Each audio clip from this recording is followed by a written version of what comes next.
muchewe waja muchewe basi muchewe wo shawo no afine wo yelo dogba me ne shi wona mete imi abo mi nuwadomo na wo afine won ye wo fe no ko fi ya mese wo ho pepele ni wo sho wo poto ni wo sho wa sisa ekeje ma wo jiye na me ba ye ko na me ke jo mo wulu kwa ba shuo wo no eje ake wo fe gwa shi ni eche ashiwa te eche wo afine won je ni wo yelo dogba na fi no ni afi ni aya afi o ayi fi o ne eshiwete ne le ba wo shi ne azinazi wo azi wo wadumo na chiami dede cha mon kobla ke ebi ayi deta yi ke no bi ke ebi ke o ife to mu fe nu o shi ne woni me na afi ne e ba dumo shi awodi ni aya mi ni aya fio yeje adamanche lengmene edumo wana jami wo yafine won ye ni wasa wo ye go won ye gami wa o gbepele wa o gba wonu wo de jara wa ye jira iye bi won shi ke bi ta ni aya fio e be ba pipi ne poto ne ka so ni waje ga sisa ye am efi amefo na me ba ye ko ni jo mo wulu ko ba shuo wonu ela fela ni yen wo bi e ame ba pla wo na me ka ame ka fa wo shose o na me ka shika ba do mo wo bi e ni woni wo ga won tunye wo nu tumo mi asole ni wo mo wo shika mi la mo fe la mo ni obi egbe na fi kuma aba no fe na ke ya la mo ate wo shi ate won shele ni wo ta fi aba di na wo ko ni wo ta wo fe ni da fe de ke wo ta fi o ba gbe tina wulu ni wo ba so bi e ni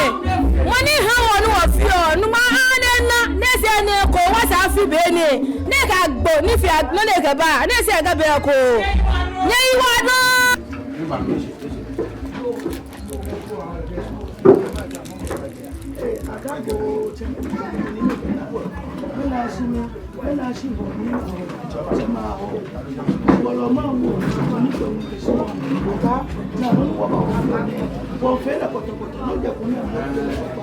if I get your phone call, I take if I'm not going to almost near Yafio, I don't know that almost near Yafio or Black Yager or Black or Black Ajabi wajabi se e ho sa go no no na fio e ma no na fio life e ta we no fe e ga e ho pe play o se this is I take what the farmer ye go hey pale hey ofe no ochila mi when they come mo fe mo ni ba ko ni aya yo ni tesha mo enu afe le bi ma pa ko mo na fe pepe tu na ke ba le shike ke ba aja ko ni ami na wo eni ye mi o wo sa gbo wa ye ko ko fu mo ba gbo e no ni ba fe mo su ko mo sa pa su awo na mo fe mo no ba ye ni eni oye mo ko ye no ni ma tu ajo kai ni ko ba se mo ba wo le o to fo atu ape ono be afi ade alo ko ne ba ni tu alo mo ni aba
Omanibra,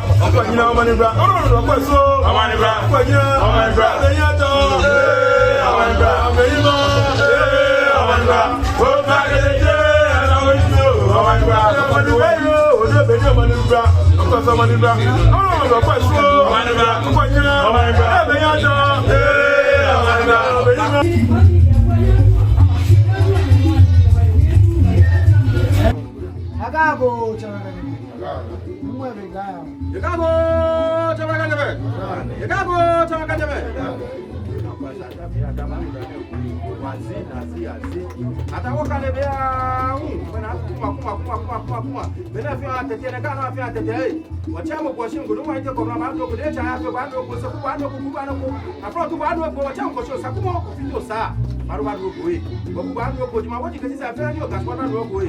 Mana ni aya tota tedi kakla mo jojo sifana mo cho blata manche. Wakane be a hu benu fole dare na ka fi waite. Che, ka frache. Ka je na to atomie ni so mo ga bi fe bo ka mi so ani e. Mo o te ba che mo ni be je so na. Aga kusumbo no tela jo wonda da no te meji abo mi wo. Mana ko je mi sakla chamula. Aga mo ne ba yoni. Wa cha kusu no e. Benu fole dare. E na atomie jojo sifana o la ke je me ka frache. Tourist center ni ka ka tourist center e ko ni ta frache. Wona me je o yo je me. Je ko ta frache wa ka ka sha je na wo no ka sha fi bele ke woni so mo wo so e wo sia mi na ka kusun ke no ni mi e fe otutu na ka no cha no e wo fe no ko mo gba go e woni ba te se ba ka di na fi o na e fe mata mo no di le mi ma gba woni ka fo ma nye ma na je no o na ya bi fa ni o be ni bi wala na be bi a wala e je ma cha mo na e ba na here be wu me ke be ma na wu me e ka je tu tu ma ya be sa je fe ni ka mata baba ni e je o sa te e ka cho so mo be mi e a je ku me na wa fro ba pa so no o to na ma sa ta ba jo na ne no e to wa ye go na ofe mo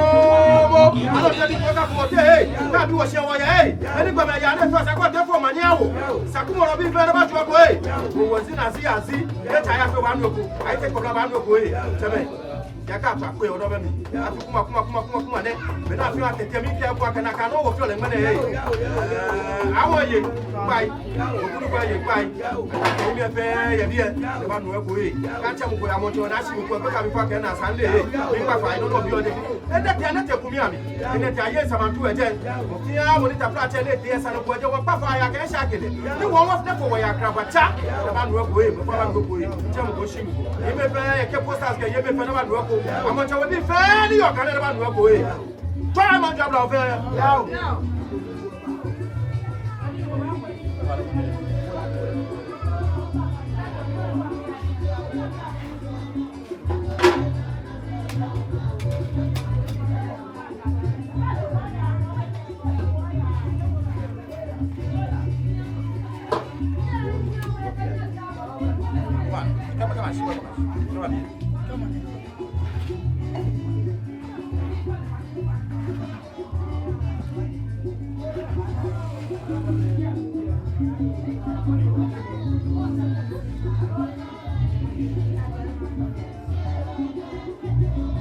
Kati ko je ko de o no poto ni e o le do ni kati amidu da fi o ate to pe ka se bi de o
wa ni o.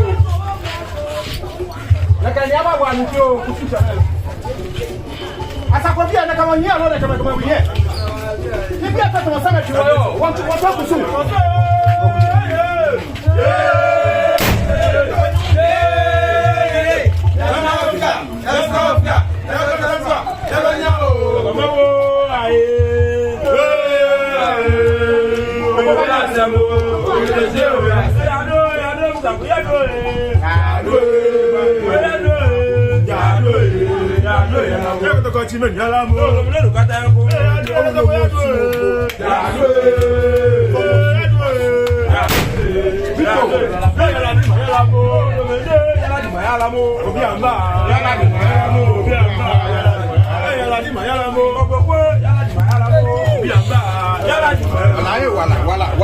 Wala kato akpe ona be mi sha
Yes. I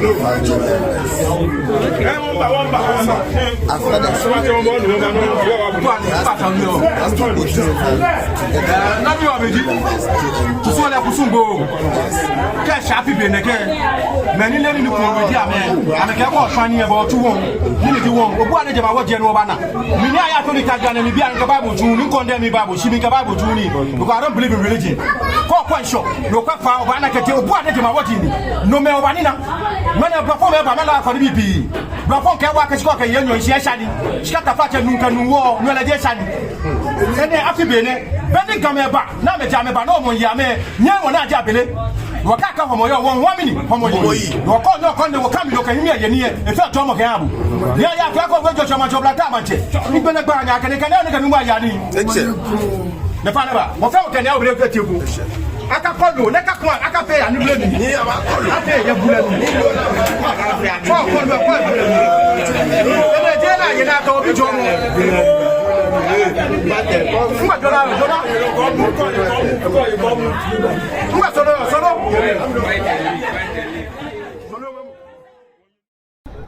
Gostamos na minha me bato na mele me tu na yesinye minha o kenklen wala ke si be ni amonchawi sia nipa yo ye si akeni wale mo famo kuni oji mo famo yo ejuem na je fen mi anye fen afi are ba na o pa anyo na o wo fe mo bo ba egbo ni wo egbo na alo nte dun ko ka fo wotin ka bi wo hien wo ye bi awala e nyama awala chema awala aje kumi amina wa afroba na ka ba show no no ni wona na ehin afi ne yo wa no ka himeji kan wo femini wona ekudon mana afi kuma waka won to ganjo mana wakoto won sha me piani ganjo ko ni se no wula ko ni ashitekwe ya Facebook ni ba jo gadangbe lumoyi ni ba fitio ame ni sa fitio ni bi ashitekwe shimin ka ashitekwe aka afi no mo ni wo yo ne ni bi ne yo ka shimin ba jagba bu wulo mo basa ni aya fio ni ba yue e ka saji magmo no na ka no ba yue keke kwa tele honorable lord come e fo nu pa pi na kan aiti akuma mbinu aiti akuma ngene Finland na ka no e fitele kele o megbe o meke ni bi no ni kwa stake weji ni bi ne yu owo ye ka na ka ni e je ma wodi nka sisai ni yo gana e ka egbegbe fan afemini ameye bu ale skete na ka ni lo ma afemini eno e ja ke won to wo saga yin ni be na saga me ko efemini ame fitega ka de no efe yin efemini epoto eye musunshan ko se ko no wa ke gan jeje efemini efebu egbele shimeno ni yo da na eji no no ba nya wa tun e na wo tun aka no kwale ni wo se kwa ke femini akeka ewo wana politicians bi e ba ete ngene da na menche atamos be akeba nsojugba no shile papa efemini ehia journalism yo bi efemi be fe wala ke efemini ke hanye ke ababagwa mi neke tafla che ni o ka himi aka aje ise pi efi otomo be owu ame nutumo shi nwokunu pa ne sakleche anpa ne wo jase cha ka wejo shifa na jase chene shi wo chiamie na wala no manu mo de ntenye o chiamie twaje egbenane agbere mi sa samuel teto no pa ne yesen yi yes na mi ne oyomu ekome ye shiami no ba mo nche no pa so ne ato sa ne ka wo ba bi ne wo ba le ye fon gbenu e sha fi be ni amonche we ni yo lumoya ka wejo shifa na jeme is a tourist center faje mo le faje ba pa ke jeme wo na ya je wo le me so yo je abetwi na afi o mini aka mi yeje eni wo wuru wo yo lumoye no ka sha fi be wo poto wo hwan ye mini wo kushia beni himi e fole ke je tutu na kana wo fi o mini wo fi ole ni game ke fe na pe o ye e fi o mini ejo no wo ngmane bia ne no wo tabie ne wo poto wo hwan ye tafate himeji ashina nan wo hwan no ko ye gbe no wo hwan himeji amini amashina na eja wo no no cheme ye no kusum sare wa fe o wejo hie nye wote wa fe mu no ngmene wo ba fe kusum wo bi wala kan amene meyo memete himeji abo mi wo ke jema woni kasi saka yo wa no makasi ka tomo ya metemu ko ye aka me sha fe mi akewo hia fe hia ka mi sane no no bi oji kasa jin kome ya no wo hia na hie wo hweji o manye afe wo no kasa jin kome ya gana hie o manye afe wo no ni ka twa pe ye wo fa no ba mi twa na ju abla wo fe ya no ye tesi ko ko kome many ni alo yo no ba maji jembi o wika maximum no ni yo meji eya musushan akeke ntasha the founder and media power president Ghana Youth Association and the president of Garami Chiefs and Royal Council. Yeah, if you me, I will, yeah, council, what director of operation, as a father, you could malos here, as you know me, Musushan, because Tafrache, called to sue a manchamete, call Ubabie, neken. It's very pathetic. Teshiki and nobody me, la, many Bawi. Baweni and Numone Bofen wa fe la shoshe mena to Manchevenu Bawina Yafine no I mean Sajie no ma we page no ma awawo ejake eche faton the hatred is too much that is our problem the hatred hatred game is too much me bejimene first ku aka ba mu ko manche mo ju ofei shi mena wulo mo ponu wo to ka de nche me papa na femini awa me wulo mo that's the problem here I have you my pi ko na le no wo mini afili ya ni it's very pathetic got problem no tell you the only solution is Numawa no pay my Numawa no pay because when you gaman chemetomo 2, when you gaman chemetomo 3, when you na wulomo 2, when you kole wulomo 2, when you su mancheme 3, oso to shipini sene aka ya to ekosmona to ejele ni.